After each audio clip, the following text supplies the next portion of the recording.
Moe anthropomorphism, also known as Gijinka or Moemorphism, is a form of anthropomorphism where Moe qualities are given to non-human beings, objects, concepts, or phenomena. If you're on the internet a lot or been outside in certain places, you probably have seen this type of thing before. Moe is a Japanese word that refers to feelings of strong affection, adoration, devotion, and excitement, mainly towards characters in anime, manga, video games, and other media directed at the otaku market. Characters that elicit feelings of moe are therefore known as moe characters. For a more simple explanation of moemorphism, let's use some examples. You see this cat? Nekomimi. Do you like Japanese folklore and yokai? Toho Project has plenty of moemorphs of that kind. How about a fun, educational show about the human body? Sales at work. Take care of your body, people. What's a good way of promoting a web browser? Microsoft Singapore has the answer. It's Anime Girls. You're still not going to get me to use Internet Explorer. Excuse me. I like women, but I like battleships better. The Ship Girls of Kantai Collection and Azure Lane are a good balance for you. Pens?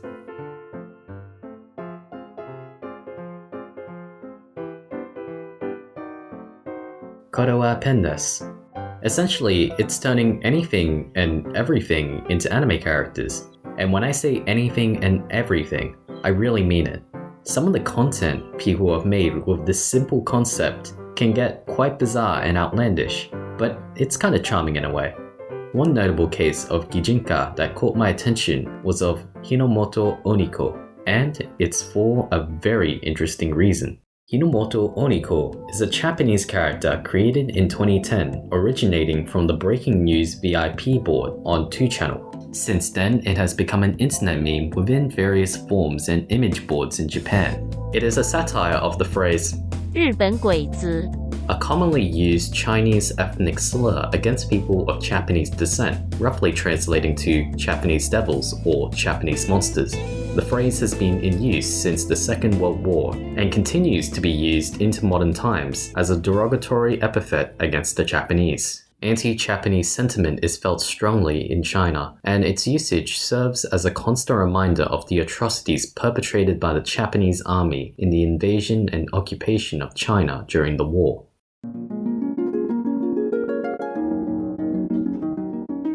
The creation of the character follows the escalation of the Senkaku Daoyu Islands dispute as a result of the fishing trawler incident of September 7, 2010, where a Chinese fishing trawler rammed into two ships of the Japanese Coast Guard. The incident produced heated tensions in the relations between China and Japan, manifesting itself in anti-Chinese demonstrations in Japan, anti-Japanese demonstrations in China, and a resurgence in popularity for the racial insult.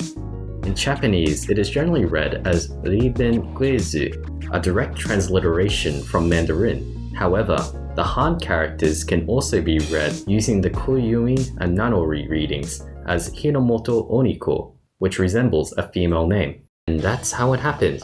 On October the 18th, 2010, the first story fighting back against the slur released on the Breaking News VIP board titled Let's Make a Moe Character called Hinomoto Oniko and Turn Those Discriminating Chinese Folks into Moe Pigs. Artists from 2channel were among the first to pick up on the trend. The day after, on October the 19th, the website of the Hinomoto Oniko project was created.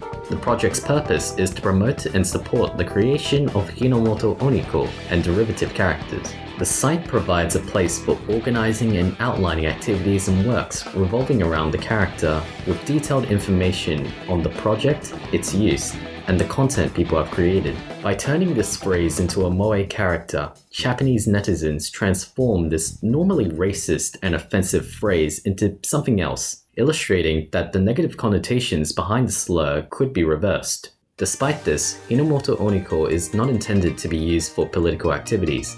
Any use of the character for anti-China expression or the furthering of mutual Sino-Japanese friendship are strongly discouraged. The site states that the objective of the Hinomoto Oniko project is to change the meaning of Chinese slurs by popularizing moe characters with identical names. The intention is to make these offensive terms used less at anti-Japanese demonstrations and greeting users who search them up with cute moe characters. The earliest depiction of Hinomoto Oniko to appear on Pixiv, an online artist community, was submitted on October the 20th, 2010 by Pixiv user Ichigo. Merely 15 days later, on November the 5th, the 1000th Hinomoto Oniko illustration was submitted to the site, with the 2000th being reached a month later in early December, according to No Yomin. On Nico Nico and YouTube, two video sharing sites, there is a huge amount of Hinomoto Oniko content. This Vocaloid song you are listening to now, titled Hakume, was submitted to Nico Nico as part of the Oniko project on November the 8th, and ended up taking the #1 spot in video rankings on November the 18th. The trend was picked up both by Japanese and Chinese news media. Taiwanese TV station CCTV even covered it on their news program, and English media also picked up on it as well. So, what were the reactions of Chinese netizens? Well, see for yourself. The site Senkaku Complex offers us a few translated reactions.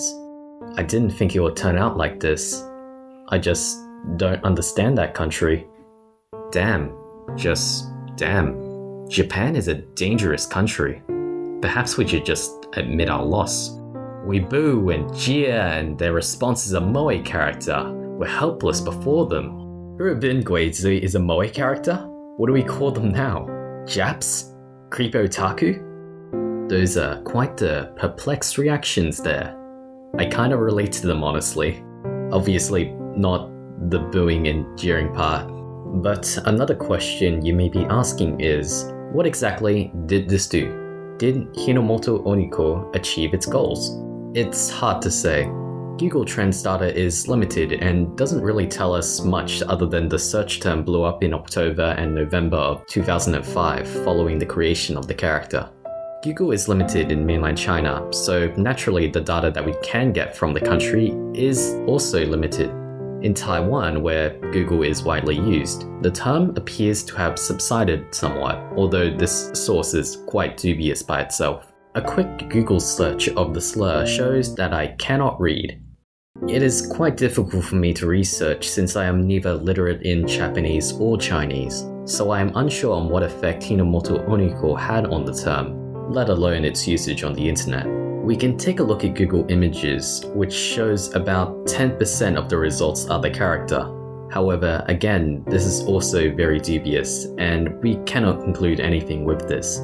So, overall, I have no idea if any of this actually has made a difference. But it makes for an interesting story. Like I said before, Hinomoto Oniko is a showcase of how people are able to change the negative connotations of a phrase into something, well, fun. There's a term for this actually, linguistic reappropriation. Technically in this case it's a bit different from the usual examples, but I think the term still applies. Right now, let's just pause for a bit because some of this art is just beautiful. See for yourself.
Okay, we are going to stop there.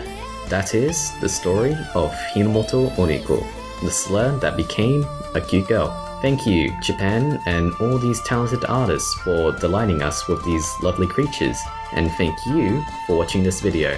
I had a lot of fun putting it together. Goodbye.